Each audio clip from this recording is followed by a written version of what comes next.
I'm still working on my blazer. I've made a little bit of progress.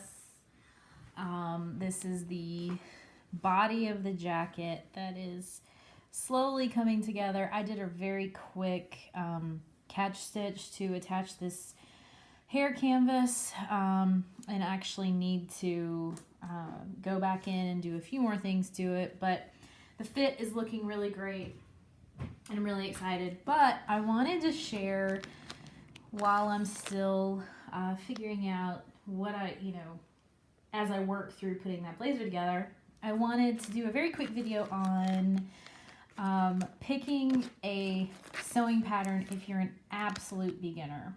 And when I started learning how to sew, I knew that I wanted to make my own clothes, and it's very overwhelming. If you go to a Joann or a similar store, there are patterns everywhere, and it's very hard to decide what you need versus what you think you might want.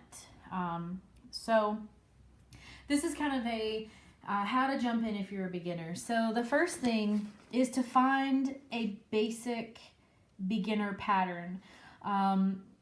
If you're used to shopping at the mall or ready to wear, we're kind of at the whim of whatever stores produce and have available. So the first thing I did was I tried to figure out what styles I actually liked, and I made a lot of different things, and some of them worked and some of them were terrible. But what I found later on, and what I recommend to all of my sewing students, is that you find something that's sort of basic. And so this is the Laurel dress by Colette Patterns.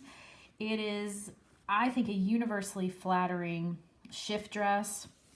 I've made this many more times than I have tick marks here. I'd say probably close to 20 times now, in all sorts of different fabrics and different variations. I've done color blocking. I have added some flare to the sides. I've done sleeveless, long sleeved, 3/4 sleeves.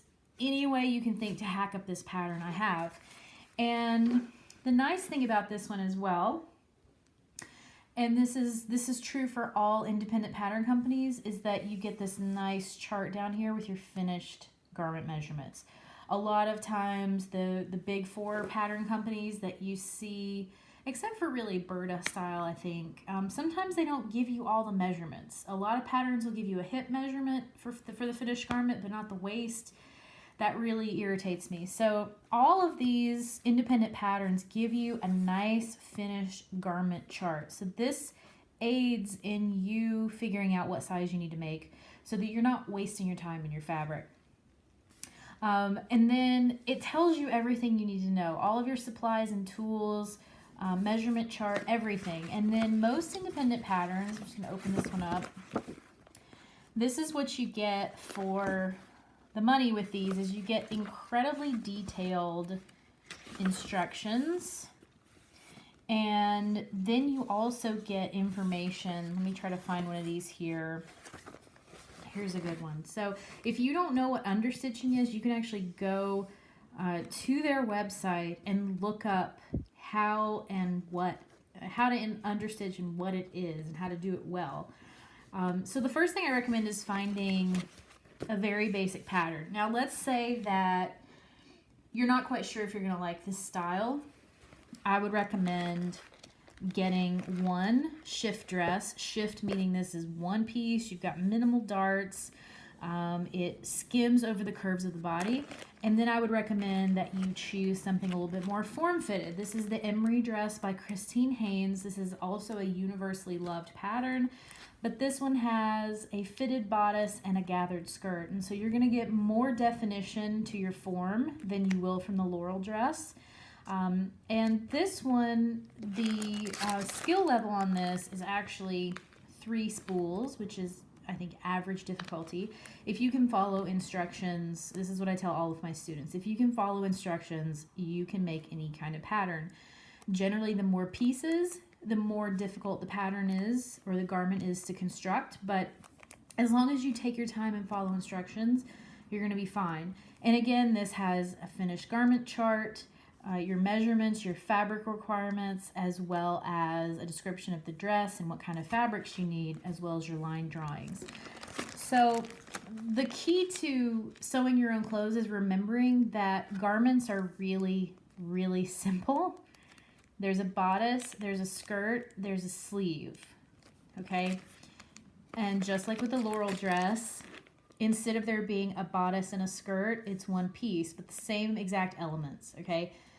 Bodice, skirt on the front, bodice, skirt on the back, sleeves. If you take this shape, this easily turns into a coat with a collar and lapel and a button front or zip front, okay? So when you are thinking about what you want to make first off, find something that's relatively simple design-wise. So that's my very first suggestion, is to pick a pattern that is sort of designed to be simple in nature. The other suggestion I have, I think this is also pretty important, and this has to do with your fabric. Okay, so this is a cotton lawn. Why do we want to work with cotton? Okay, cotton is easy to sew, easy to cut, easy to press, easy to wash. All right, so this is why so many seamstresses will go for a quilting cotton right out of the bat, or right out of the gate, because they're gorgeous. These are not quilting cottons, but I'm going to give you an example of some gorgeousness here. Cotton is gorgeous, and it is so easy to sew with. This is actually a vintage cotton. I picked that up in a vintage store.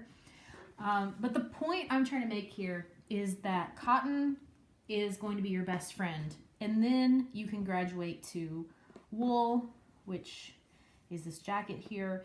You can graduate to silk and things like that. But cotton is really where you want to start. And you can find 100% cotton at any fabric store. You can even use the quilting cotton. There's nothing wrong with using quilting cotton. There's this debate among seamstresses. My advice is to pick something that you love and that catches your eye, because that means you're going to actually wear that garment once it's finished. So screw this whole, oh, no quilting cotton. If you love the fabric, that's what you should buy. So that's rule number 2, is to get a cotton fabric that you love. And that will translate into, even if the dress is a disaster or the garment is a disaster, you will still wear it because A, you made it, and 2, you love the fabric. So the first rule, pick a simple pattern. Yes. And number 2, pick a beautiful cotton. Okay. Number 3. Now, this is sort of an interesting one, but you don't really need a lot to get started. And I'm going to show you very quickly the things that you need to make a garment. Okay. Pins, scissors. What else do you need? You definitely need a pattern. You definitely need fabric. And you definitely need a sewing machine, which I'm not going to angle the camera so that you can see mine. We all know that you need those things. But basically, as long as you have pins, scissors, a pattern, and a sewing machine, okay? And you may need a few other things like chalk. All right, fine. That's 5 things that we need now. Fabric, pattern, pins, scissors, chalk. You can make something. You can get started. And there are a lot of misconceptions, I think, that you need a ton of tools to start sewing. And that's really not the case. So let's look at this pattern, tools. Shears, pins, pattern weights or pins, okay? Hand sewing needle, that's if you choose to hand stitch the hem. Marking pen or chalk. Invisible zipper foot for the invisible zipper. And then you need your fabric and you need a sewing machine. So very, very simple to get started. So my third piece of advice, in addition to these things that you need, is to just get started, okay? Assemble these things here. It doesn't matter if you're using a pair of $30 scissors or if all you can find are a pair of Fiskars from the kitchen.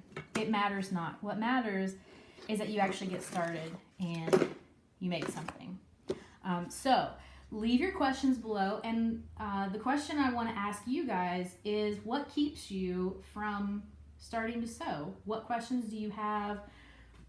What things scare you, or what things do you feel like you need to have or be able to do before you start sewing your own clothes? So leave those below. Thanks for watching, and I'll see you guys soon.